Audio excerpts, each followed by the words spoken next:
Okay. So I'm still gonna have papers rustling in the background because that's just how Yeah. I roll. No, it's That's okay. how I roll. That's okay. All right. What was that? I think she just like had a little corn burp or something. I thought you had like an animal, another animal. Hey everyone, it's Paul and Amanda again. Hey, what's up, guys? And you are listening to the Secret Podcast Podcast of of Laura Laura Palmer. Or as we're calling it today, the Secret Pussycast of Laura Palmer. Of Laura Pussy. Because we are basically 12-year-olds at heart. Yeah, we have foul language. We're stupid. Okay, so anyway, so how's your week been? You just had a birthday. I just had a birthday, yeah. So how do you feel? I feel old. You feel old? Yeah, I feel old. I feel my age. Yeah, but we had fun though. We had fun. We went to kind of a kid science museum, and It's for adults too. Yeah, and there's adult stuff there as for well. sure. So we got to be kids again, Let's be even though we kids. feel old sometimes. Yeah, no, it was a real good, like, a refresher, just to kind of get back to that, like, childhood touch kind of Yeah. thing, playing around. It was nice. It was fun. Paul took me, so as a present, Yeah. so that was so sweet of him. So, yes, thank you very Good much. times, good times. Yeah. So my dog Tilda, which you may have actually heard in the last podcast, if you hear like in the background, that's her drinking water. You may hear her pitter patter along the kitchen floor at some point Like that. too. But she's really cute. We'll put a picture of her up on like our Twitter or something, so you can actually have like a visual of what she looks Yeah, like. let's do that. So everyone can say hi to Tilda. She has Bowie eyes, She does. She's cute. She has, That's like- why I call her Tilda, because she's like the female equivalent of David Bowie. which is, Tilda Swinton. Tilda Swinton. Tilda yes. Swinton, yes, she's great. David Bowie has those crazy eyes. So. Yeah.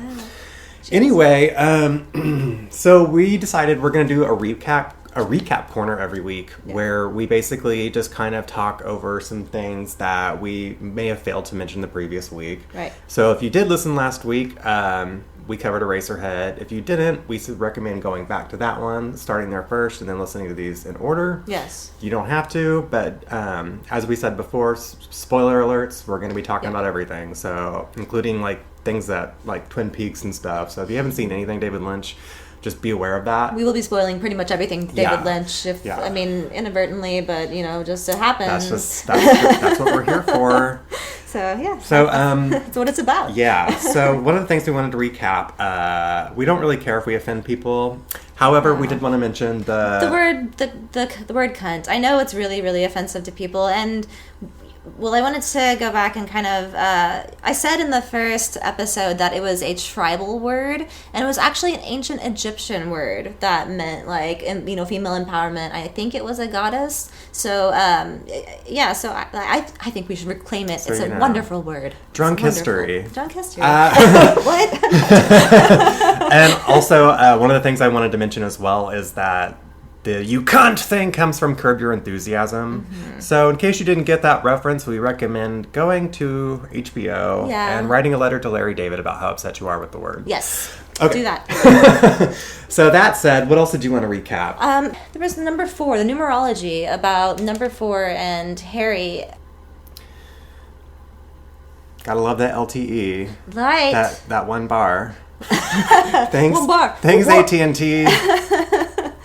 You're the American worst. Telephone and tragedy. Yeah. By the way, we're not sponsored by AT&T. No, we're not. But we will be. If you would like us to pay us money, please pay us. Thank you. Okay, so according to numerology.com, the number 4, 4s pay for their stability and pragmatism by tending toward the boring side. Sorry about that. This may express itself with a lack of imagination, emotions, empathy. 4s may not bother to put much care into their appearance, and their social awkwardness can make them seem vulgar, crude, or jealous. So it seems like it could be a little bit of a description of Harry. A little bit? Yeah. Because I was thinking that was like his bio on Tinder or something. Yeah, right. I'm swiping left on that one. Just look up the number 4 numerology. That's me. Yeah. That's me, guys. So, Yeah, I think that was pretty much it. I'm sure there's some other stuff that we didn't mention, or maybe things that you guys noticed. So if there's something that we missed, feel free to let us know. We may come back to it another time. Yeah, hit us up on Twitter. Yeah, Twitter and Instagram, TSPOLP, or TSPOLP. And I'm stumbling over all my words today, and despite the fact that I am dead sober right now. So, I feel you. No. so just bear with me. Bear with us. So today we're covering The Elephant Man, which came out in 1980. And it was nominated for how many? 8 Oscars. Wow. 8 Oscar nominations. And it won? It won 0. Yeah. David Lynch is always getting the shaft at the Oscars. He really is. He should have won by now. Yeah. Has he Raging not? Bull also had 8 nominations in 1981, which is when they had the ceremony. Oh, okay. And so, it was nominated in 1980. The awards were given in 81. That makes sense. But Elephant Man was nominated for Best Actor John Hurt, Best Picture Jonathan Sanger, Best Director David Lynch, Best Original Score John Morris, Best Adapted Screenplay 3 people including David Lynch. Sorry, my phone's too slow for me to even try to pull Those it up, other but you can people IMDb and it. Best Costume Design Patricia Norris, Best Film Editing Ann Coates, and Best Production Design Stuart Craig and Robert somebody. Oh yeah! Wow, that's a lot. I mean, they got a lot of stuff. It was an interesting film for the time. It was, it was a little bit uneasy feeling that that's the whole David Lynch, vibe. Yeah. So, and with the black and white, it was kind of unusual for other films around that time, especially ones that were nominated for Oscars. Yeah, I'm definitely. Sure. And they selected David Lynch because of his style in Eraserhead. The producer, Jonathan Sanger, had been talking to Mel Brooks, and the script had been sitting around Mel Brooks' office, and they wanted to get it made. So I can't remember who showed who what. I saw a Q&A with Jonathan Sanger at the Egyptian Theater in Hollywood. Cool. Yeah, it was super cool. This was a couple of years ago, so I don't remember the whole story, but I do know that Jonathan Sanger was a champion for getting David Lynch to make this movie based on his style in Eraserhead. Wow, thank you, Jonathan Sanger. Yeah. Thank you. Definitely. And so, Launching him. Original score, we have John Morris. So this is before he has gotten together with Angelo Badalamenti. Yeah. See, I didn't know that. I thought that he got him from the beginning. I don't know who did Eraserhead. I don't think there's anybody. No, I don't know who did. No. Well, you tell us. Tell us. Tweet us. Okay. So anyway, I believe Angelo Badalamenti didn't show up until Blue Velvet in like '86. I noticed that the Elephant Man. I also noticed it was a Brooks film, which thanks for bringing up the Mel Brooks Jonathan Sanger thing. Mm-hmm. But I the score reminded me a lot of the Addams Family with the I don't know It's kooky and it's creepy. Like the strings going down. Yeah. Like yeah. And it was kooky and creepy. Just like David Lynch. And the Addams Family. Yeah. So anyway, this one's also shot in black and white. Has the same kind of feeling to it. Same kind of score and soundscape. There's the industrial sounds are back. We're getting shots of factories and that sort of thing. Yeah, the uneasy score. It's not beautiful like Hans Zimmer music or anything. Yeah. It's just and creepy. We're in the 1800s. The late 1800s. Late 1800s, Victorian era London. Yep. Or mid to late 1800s. Yeah, something like that. Victoria era. And this is based on a true story about a man known as the Elephant Man, and his real name was Joseph Merrick. Yes. Although in the movie they call him John Merrick, and it was I guess for some reason it was common that they switched the name. I don't know. That's what Wikipedia said. It was just it was an accident, but just everybody did it. Oh, so they're now he's John. All right, John. What's up, John? And he is played by John Hurt. John. And then we also have Anthony Hopkins. Yeah, he's fantastic. Who is amazing in this movie. He's really young and kind of cute. He's still alive. Yeah, he's very cute in this movie. Yeah. He's kind of bearish. The rumors, smart. a little bit. And the rumors are that Anthony Hopkins and David Lynch did not get along. Really? Because this is David's second feature.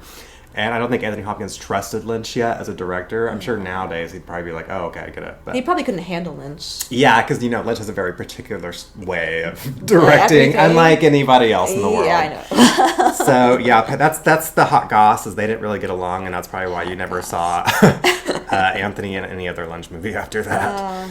What a tragedy. Yeah. Maybe he'll be in the 4th season of Twin Peaks or something. We'll see.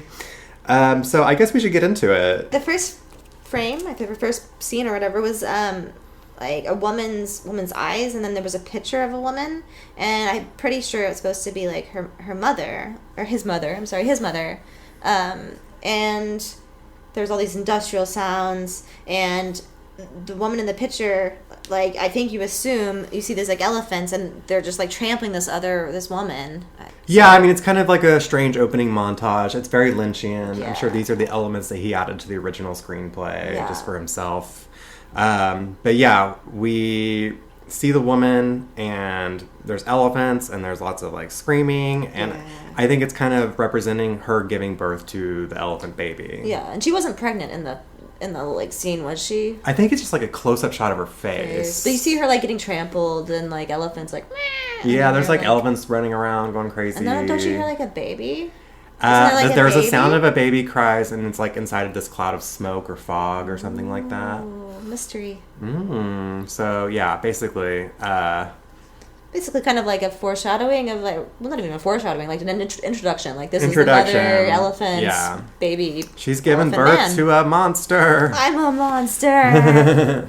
Okay, so then we cut to Anthony Hopkins at a carnival. At the carnival, and there's a freak's tent. Yeah, he's going through the freak show. It says no entry. He goes into this no entry tent. In the no entry, and then you see all this weird sort of shit in there, like deformed babies in tanks.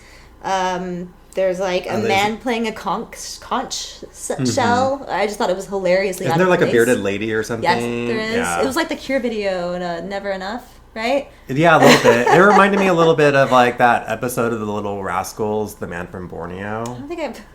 I used to watch the old like black and white Little Rascals when I was a kid. So. See, I was for some reason when you said Little Rascals, I was thinking like Rugrats. Oh no! Then when you said black and white, I was like, like Alfalfa and all that. I actually watched that shit too. Buckwheat, the gang. It was a good show. It was cute. Yeah. So okay. So he follows a policeman to the back of this tent, and the policeman goes up to he's kind of like stalking him. He's not like, escorted there by the policeman, and he sees the policeman confront this man who looks like he's basically the owner of the Elephant Man, and the policeman is like, basically, I think it was like an argument over money or something like that. And I remember the owner of the Elephant Man, he said, this is my treasure, which reminded me of like my precious from like Lord of the Rings. He was that kind of like, just creepy. Yeah, he's the proprietor that we discover. Yeah, and Anthony Hopkins is interested because he happens to be a surgeon, and he does experimental surgeries for a hospital / like research. That's the only center. What I can assume. Because the next scene he's performing a surgery and. Some guy who got injured operating machinery he's doing a surgery on back at the hospital. And then what I noticed about that scene is like he coughs like straight into the body. It's kind of like when Kramer dropped the Thin Mint into like the open cavity of someone's body. We'll never miss it. Those were the days. And we also find out that his name is Freddie Treves, or Frederick Treves. Yes, Frederick Treves. So that's Anthony's name in the movie. Yeah, and while he's performing this surgery, a little boy comes in and he's like, I found him. And you can only assume it's about the Elephant Man or whatever. And there's some subtle scary music playing. It's totally David Lynch, even though Angela hasn't shown up yet. But it's still got that I don't know, carnival feel to it, like when they had an Eraserhead. Yeah, totally. It had that weird, creepy. Yeah, so I'm curious to see if it's actually the same person who did the sound for both movies. That's a good. Should look into that. That's a good question. So after that, he's walking down a foggy brick street, and I think in a wharf area, and people are selling stuff on the street. A pregnant dog walks by. And then there's these cool sound effects of like you see like these construction workers, and the booms like go with what the construction workers are doing, and but it's not the exact sound that you would actually hear, but it just, I don't know, it stood out to me. Right. Yeah. So I was really impressed by the sound effects work.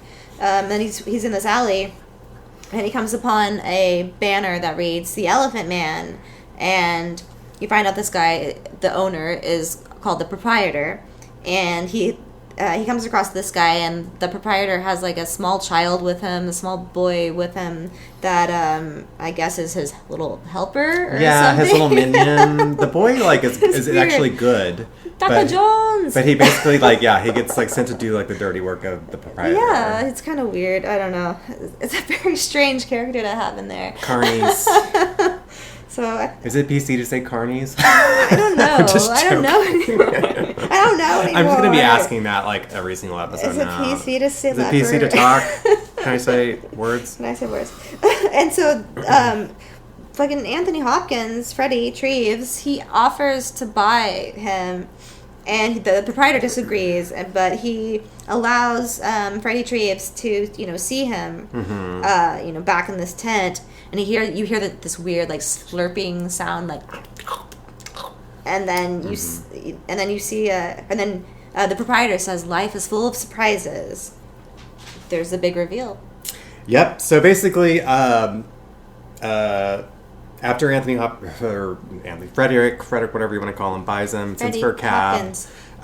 The Elephant Man is non-responsive, doesn't really say anything, just kind of makes like noises every here and there. Yeah. It's kind of sad. It's really Side sad. note, I totally forgot that John Merrick was only 21 when all of this happened. Oh, wow. So like, I always think of him as older for Right. some reason, but it's just because he's so deformed. You don't even really know his age. Yeah, you He could couldn't- be like 49 for all you know. Yeah. Such a So crazy thing to live with back then. yeah. To be alive. Oh yeah, back then. especially in those times. Wow. Even today it would be awful. Yeah, it's true. But the Elephant Man, John Merrick, is revealed at the lecture at kind of the research center study hall to his colleagues. He has tumors on 90% of his body. That's what they reveal, and it was like that since birth. He has chronic bronchitis. His genitalia are normal, and his left arm is normal. Mm-hmm.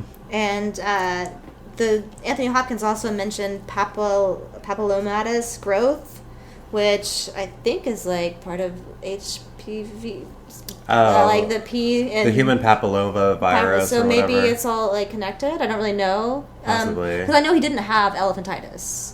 Right. Well, that's when you have giant balls, right? I don't think so. I think so. Is it? Elephantitis is when your balls get like the size of like. It could happen to certain parts of Oh. it, like different I've always parts of just heard. your I just know body. the South Park episode where they basically like everyone gets elephantitis and they're like jumping around on their testicles. Like, remember those little like fun like bouncy balls when you were a kid? That little blue ball. Yeah. It's basically that for like an episode. That's cool. Well, no, that's don't get your medical advice on South Park, please. Or me, for that matter. I love you, though. After he is studied on display for everyone to see, John is back at the freak show, only to be abused by his owner. And then he gets like the shit beat out of him. And so whenever Frederick does come back, he's like, "No, we gotta take him to the hospital. Like, he suffered like serious injuries." So after that, he gets back to the proprietors. The proprietor beats him because he's late, or he was afraid he's not going to come home. And then Anthony Hopkins, the little kid comes to Anthony Hopkins, his character, and is like, "Something happened to the Elephant Man. We need to get him to a hospital." Mm-hmm. The little boy asks Frederick Treves to come out and look at the Elephant Man, and he's like, "What happened?" And the proprietor's like, he fell. He always falls. He falls. He's clumsy. Right. You know. Which is an obvious lie. Yeah, because he beats him. I think the scene shows him beating him with the cane. Yeah. But even like as he's lying to Frederick's like not buying it. Yeah, I mean, who could buy Yeah. it? I'm like, this guy isn't. He fell into my freak. cane while he beat him. So, back to the hospital. Yeah, so and we get goes like back a to the really cool hospital. shot of the mechanics of a bell clock. And that kind of is the I don't want to say foreshadowing, but it's kind of like what leads to Frederick getting his own like private room inside the hospital at the bell tower. Yeah. Because he's too scary to be seen by not only the patients but the nurses Nurses too. are afraid. The nurses freak out at the sight of him. Yeah. Frederick's like, I want to take care of this guy and maybe like see if there's more to him than Yeah. just what meets the eye. And that's when like the CEO or whoever, the president of the hospital, is like, get rid of this incurable.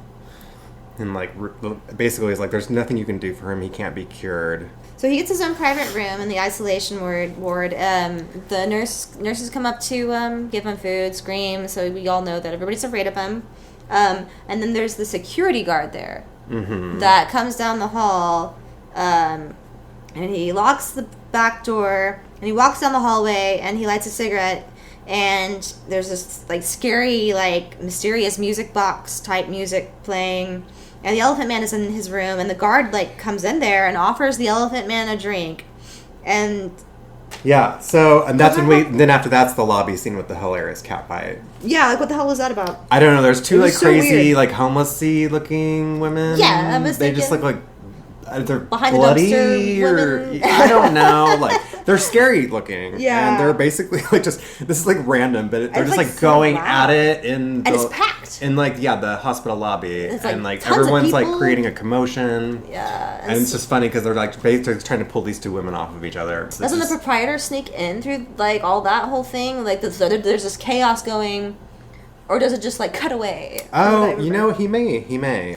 I just know that, like, shortly thereafter, that's when Freddy trains John to actually say the word yes. So that's, like, the first word that the Elephant Man has uttered.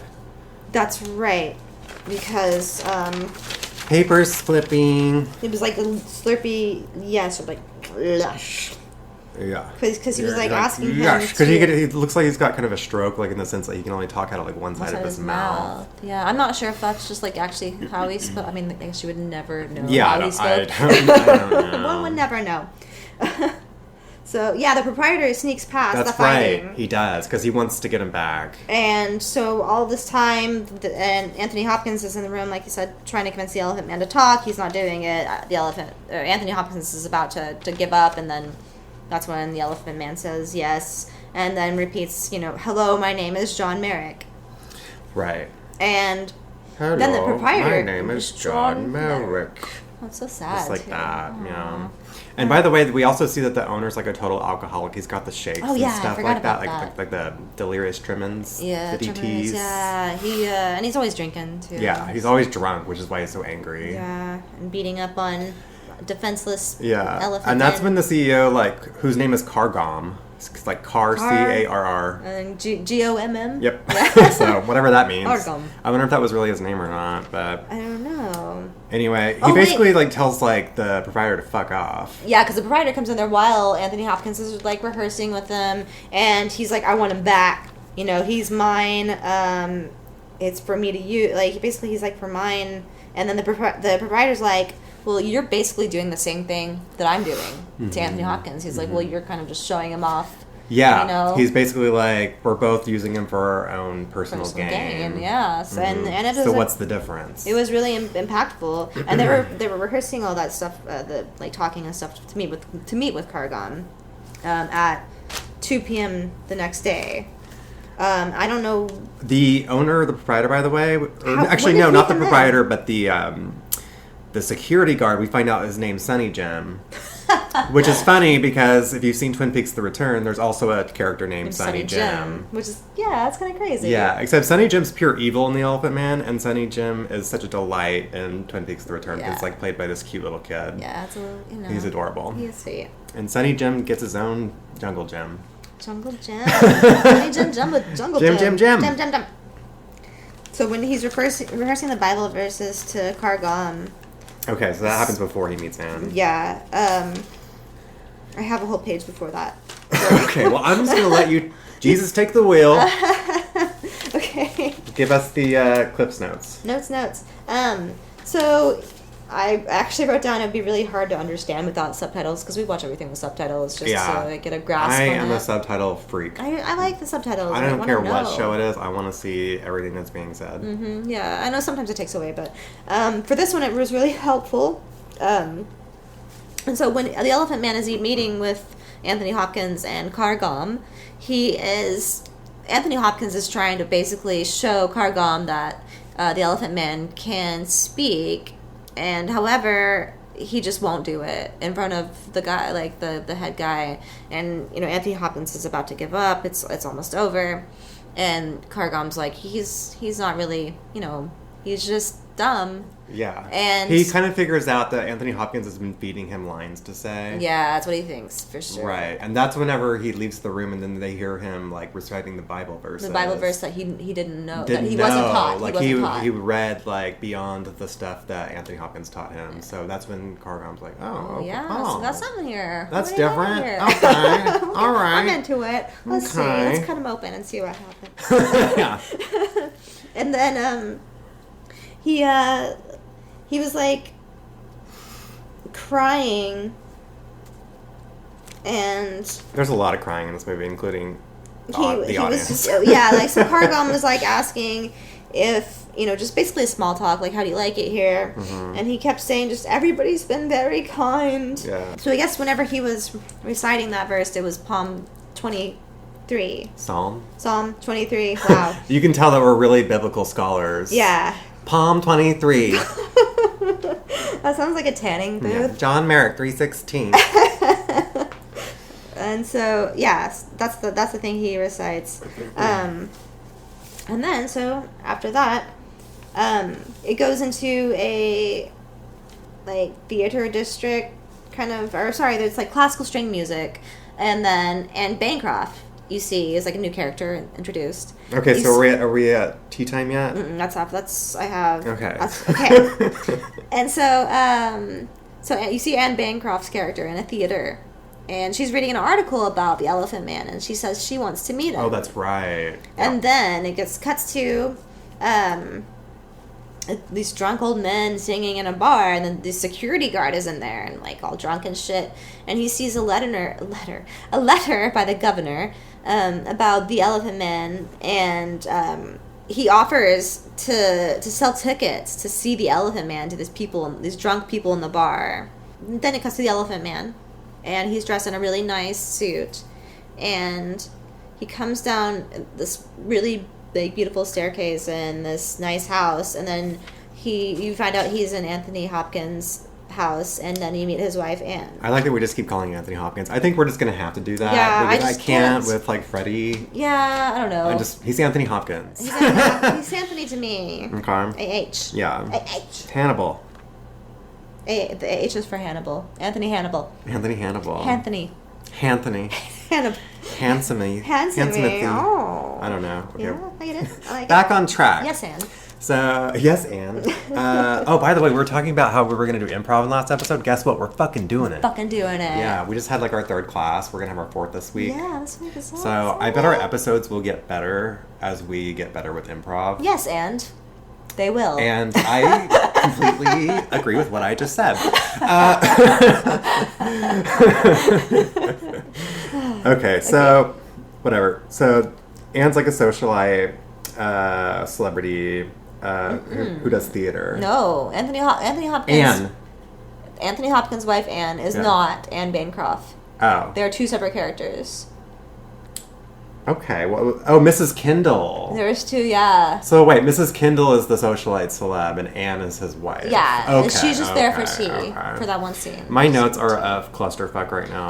My notes are way too detailed. I didn't type them out this time. And then, because, and then. Because to be honest, like, this is like a podcast where we're just really trying to get through. Yeah. We've already recorded it once. Yeah. Didn't do great. Sound issues. I was a little drunk. Yeah. And by little I mean a lot. And because it's hard to get through. It's a sad film. It's so sad. And it's so not really Lynchian. And it's not completely. It has the elements, but I'm just, like, ready for us to get moving forward with, like, Dune and Blue Velvet. Yeah, the interesting stuff to talk about. So if we tear, this is pretty straightforward. So if we know, like, this is a great movie, and if you love it, I'm sorry if we're tearing through it too fast, but it's a really depressing topic to talk about. Yeah. So and if you know the story, you basically know the movie too. And we want to have fun here. So yeah. That's my little sidebar. So, speaking of fun, so Anthony Hopkins' wife begins to cry. No, I'm sorry. Elephant Man begins to cry. And then Anthony Hopkins' wife begins to cry whenever he says, I'm not used to being treated so well by such a beautiful woman. Yeah. And it's just like the way he speaks is just so sad. Mm-hmm. Like, it's like, oh my gosh. He's been treated like shit his entire life. By everybody, Mm-hmm. yeah. I mean... So, so they have tea time and, like, a really good moment together. Really beautiful, touching, yeah. And then after, back at his place is when he finally meets Miss Kendall. Yes. And the one thing I noted about both Anne and Mrs. Kendall is both of the women seem to be more interested in his mother than anything else, because he has that photo of his mother. In between the scenes between that and then Miss Kendall, he's back at the hospital, and he's making paper planes. Like, he wants to fly. I got that as, like, he wants to fly away, just get out of there. And there's this simple, somber string music, and he's making a model of the cathedral that he can see out the window. And then he says, I wish I could sleep like normal people, which... Because he sleeps sitting up. He sleeps sitting up because if not, he will die. He'll suffocate. Yeah. And then he asked the doctor, "Can you cure me?" And I don't know if the doctor, I don't think he says yes. I think he just kind of just walks away, or just, maybe he says no, sorry.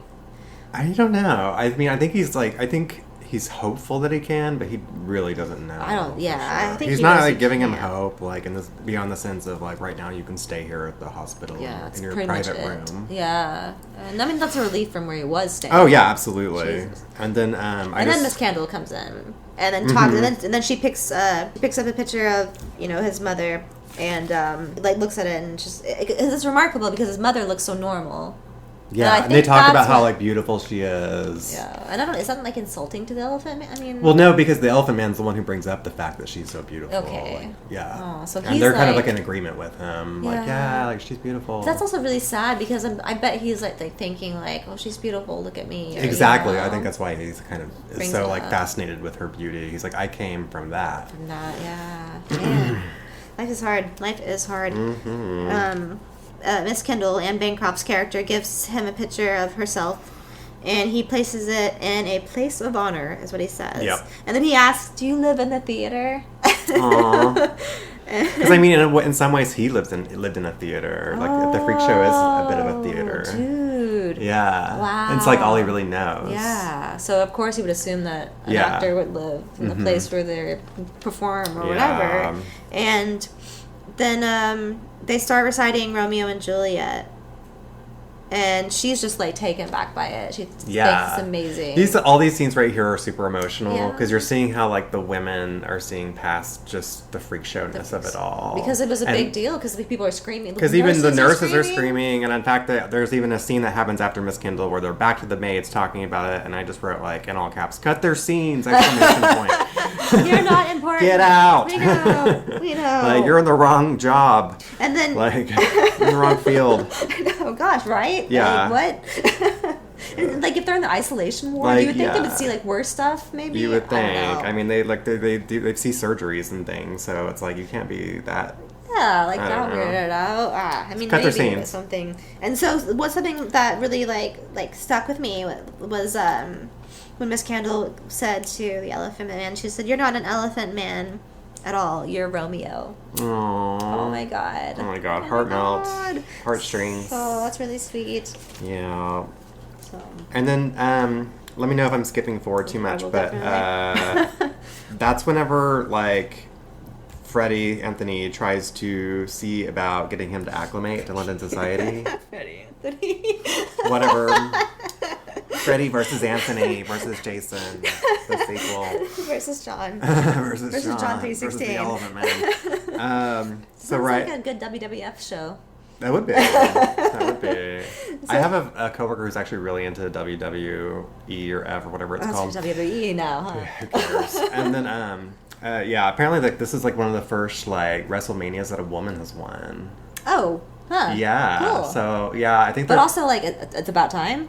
seriously. Well, I just watched also not to get too off track, but like a few weeks ago, Last Week Tonight with John Oliver. Oh, I love that show. They rip apart WWE and Vince McMahon. Yeah. And so if you have HBO, go watch that because it's an amazing look into how these wrestlers are actually treated. Yeah. They're treated as contractors, and therefore they don't even have insurance They don't for have all these insurance. like insane like blows they have to take. Yeah, no, it's a deadly job. People, And they all die. They have like a They way die. higher percentage rate of Death, deaths at like yeah. a certain age.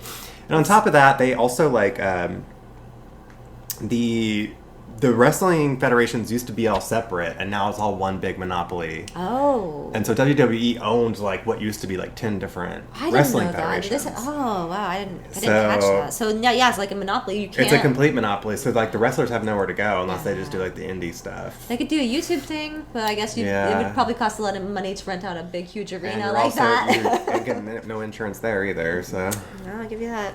anyway, So, yeah, it's so pretty that's enough sad. about wrestling. Definitely go watch Last Week Tonight if you're into current events. Yeah.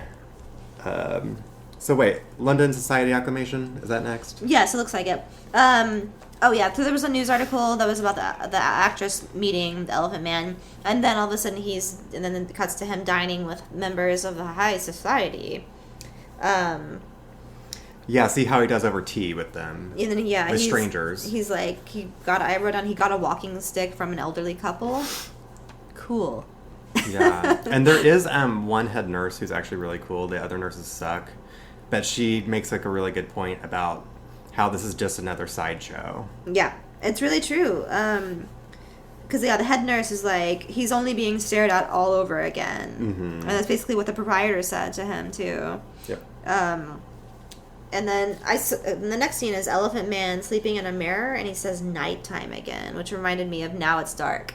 Oh, I never picked up on that. I was like, when he says, like, nighttime again, I was like, now it's dark. So, like, kind of similar to Frank Booth's In Blue Velvet, yeah. It's kind of weird.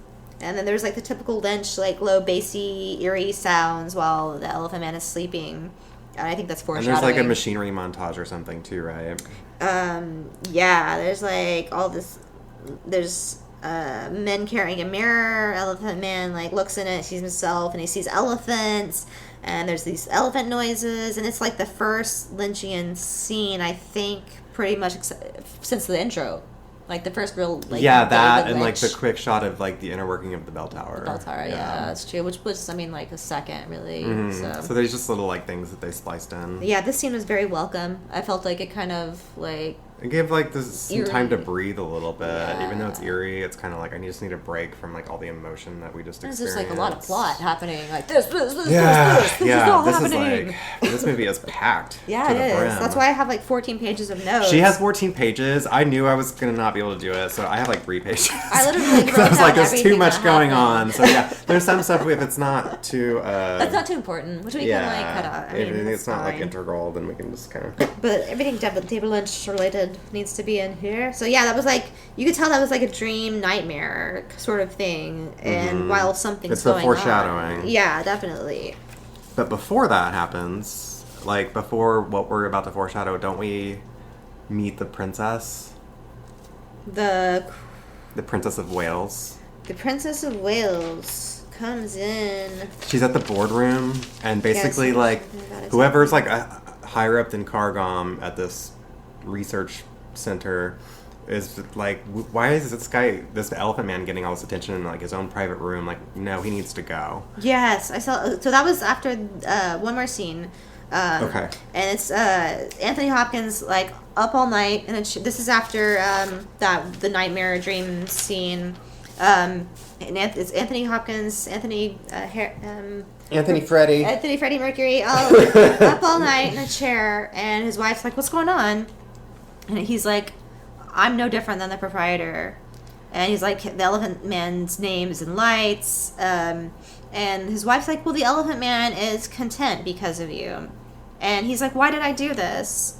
Am I a good person, or like, am I a good man or a bad man?" And He's really starting to, like, consider his role in the Elephant Man's life as more than just, like, a medical doctor, but as a human being. Yeah. For the first time. Yeah, he looks at him as a person instead of a patient now, which is that's awesome. So, then it cuts to the governing committee and the table of men discussing the status of the Elephant Man at the hospital, and they want him out.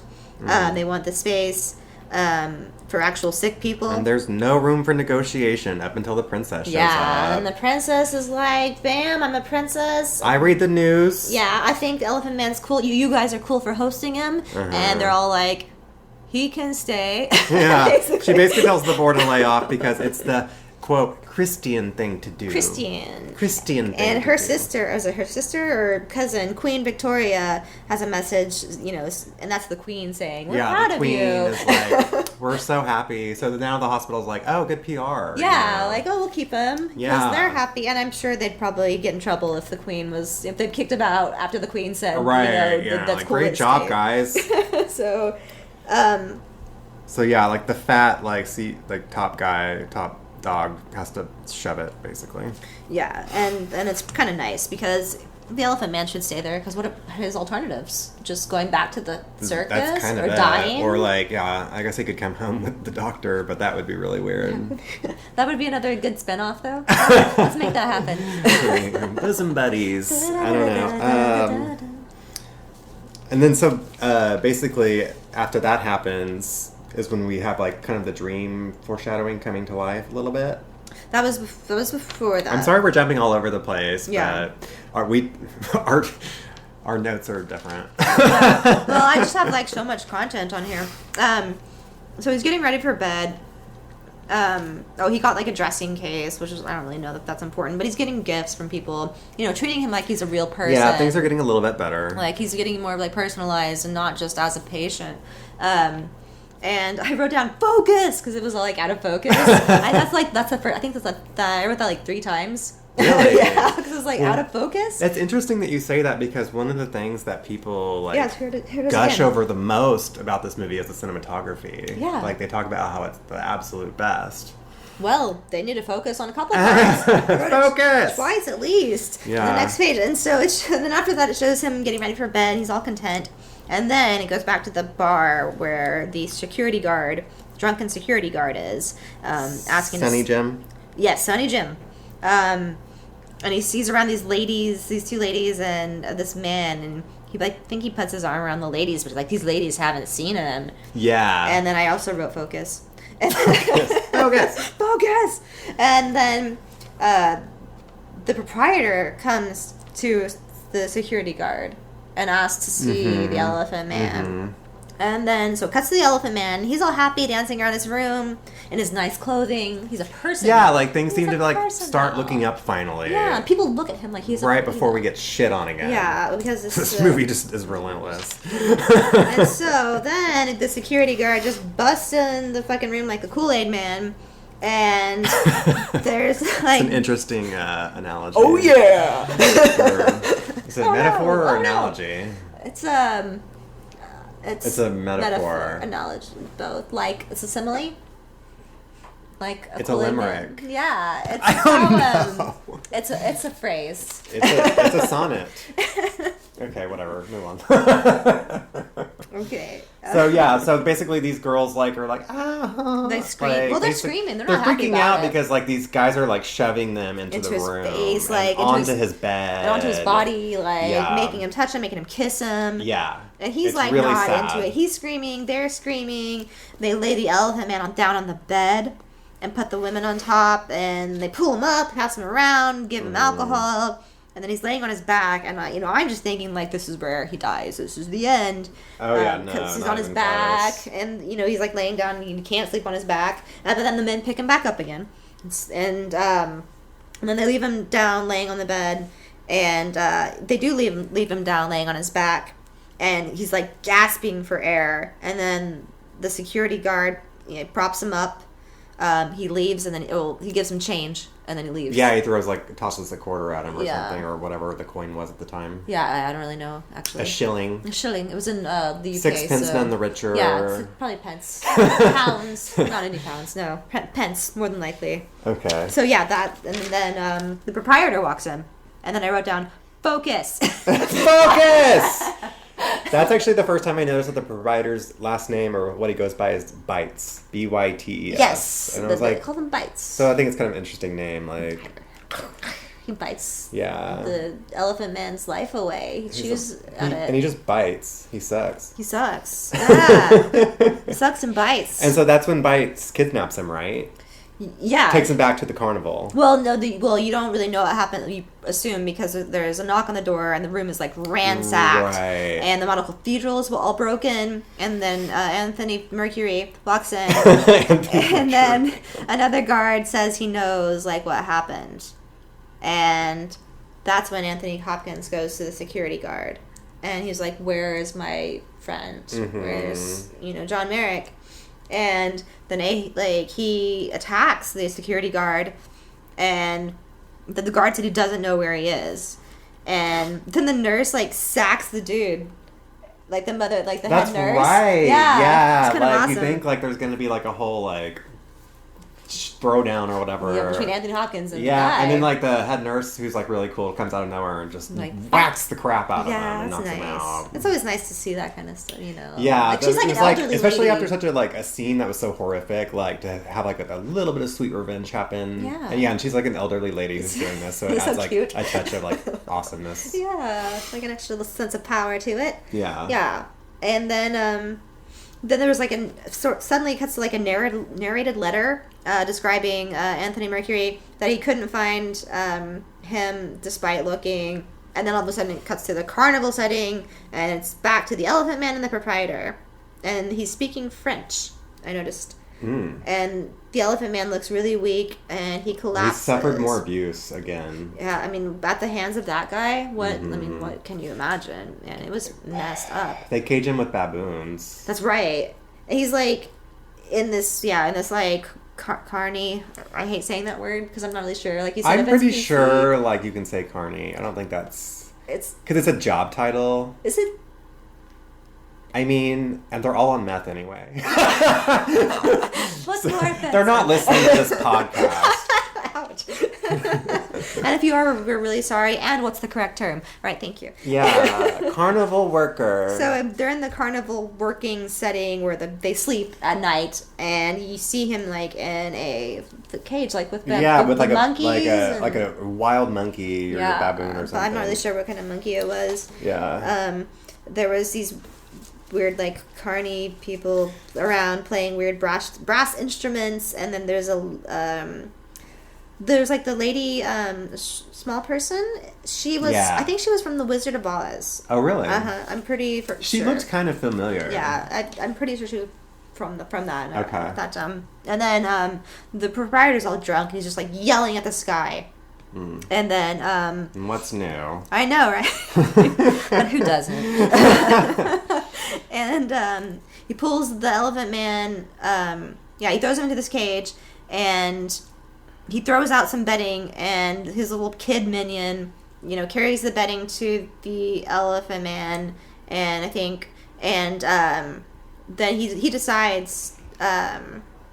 I think he decides to help the Elephant Man get out. Yeah, well, actually, like All he the and the freaks, the other freaks of the freak show. Yeah.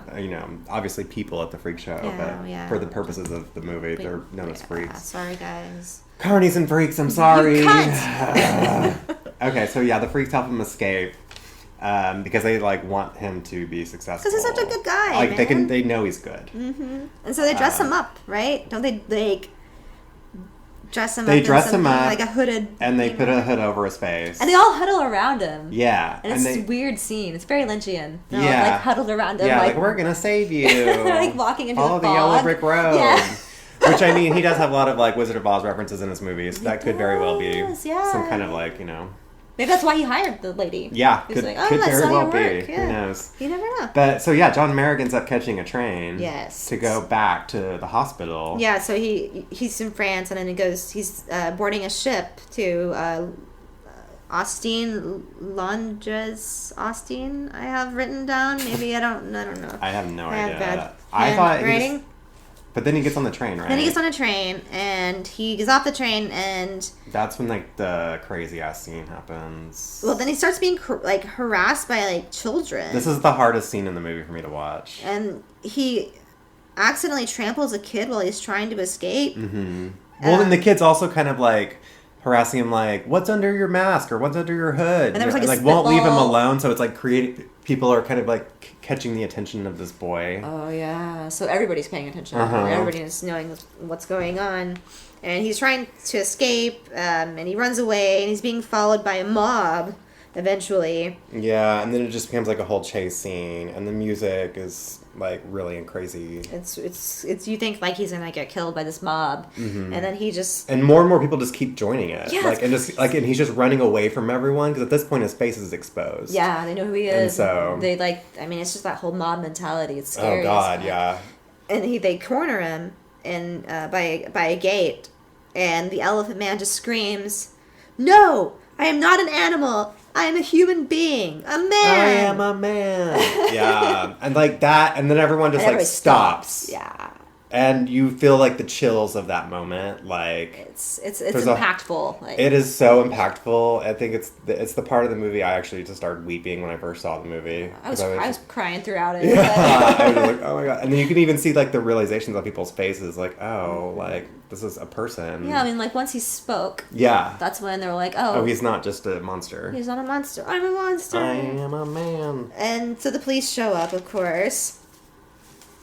And then he's returned Fuck to the police. Anthony Treves, Freddie Mercury, and he is then getting dressed up by he's back at the hospital, and then he's getting dressed up, and then he says, "I've gained myself," which I think is he has that whole like amazing part where he talks about like my life is full like because I am loved. Yeah. And like so he was like, despite everything that's happened, like I'm happy. Yeah, which is and good. so it's like you just see like gratitude on a level you didn't even know could exist. And so that's a very impactful scene too. I'm still crying my ass off at that part. Yeah, it's really sad, and it's just nice to see somebody who is so like considered a freak, like treated so well back in those times, Yeah. and it really happened. And then he ends up getting treated even better.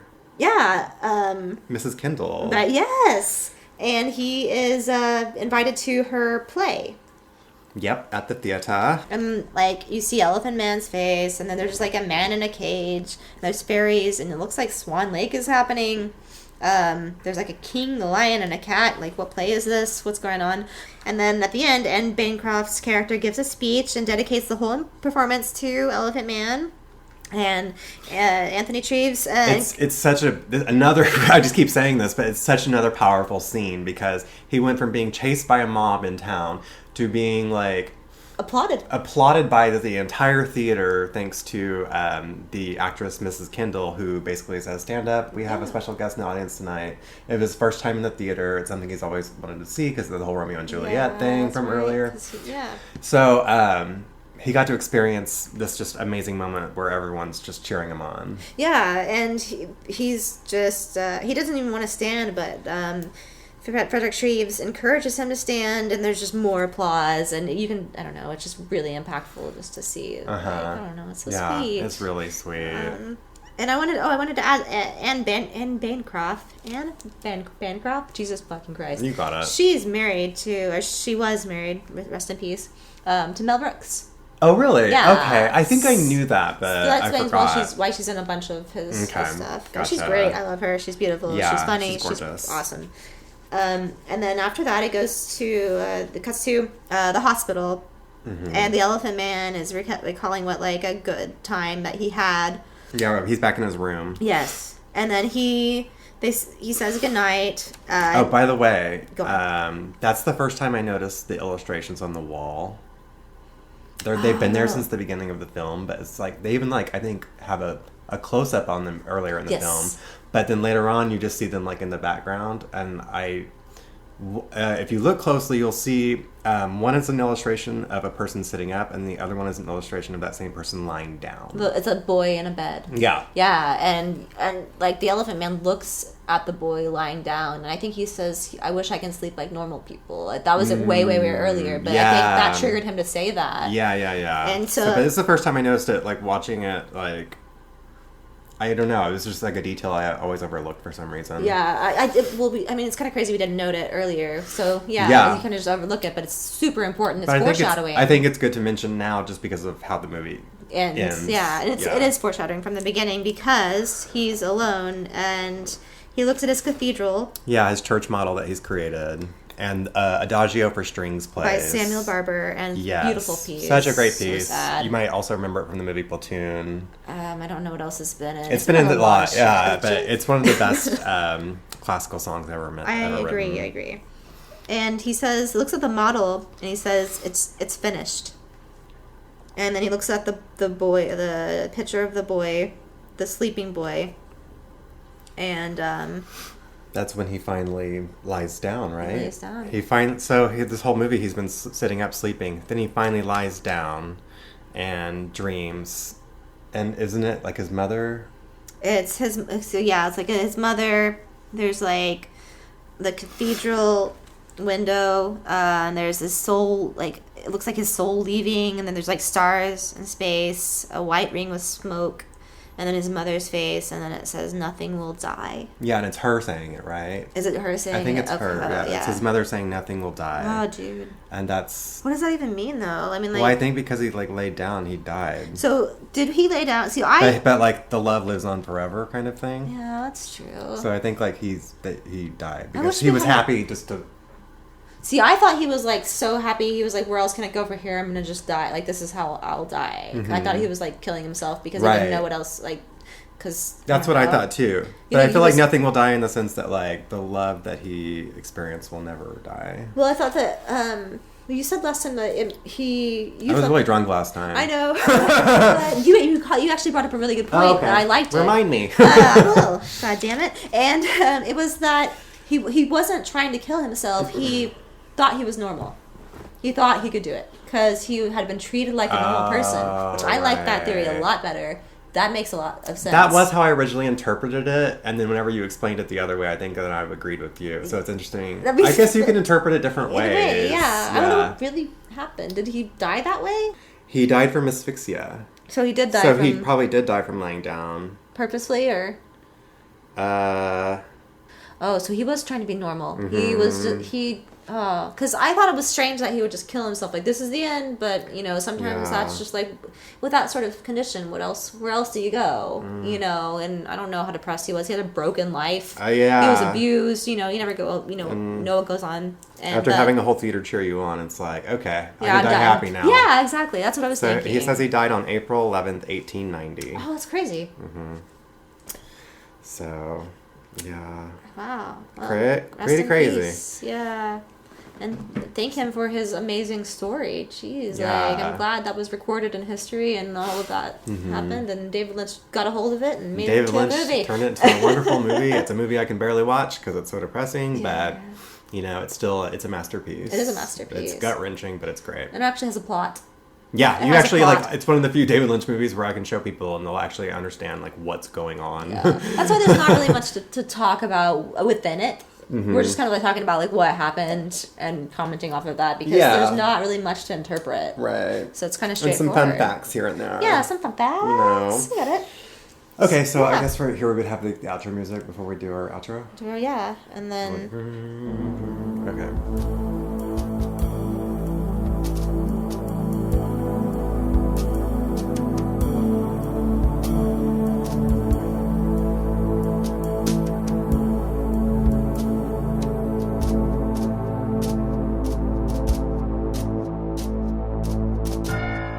Hey guys, we want to hear from you.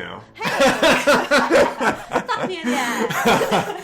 Okay, hey guys, we want to hear from you. Like we said before, our Twitter is at TSPOLP, the secret podcast of Laura Palmer. You can also find us on Instagram at the same thing. We're currently waiting on Apple and Spotify and Google to upload our podcast and get all that approved. It should be happening sooner than later, hopefully.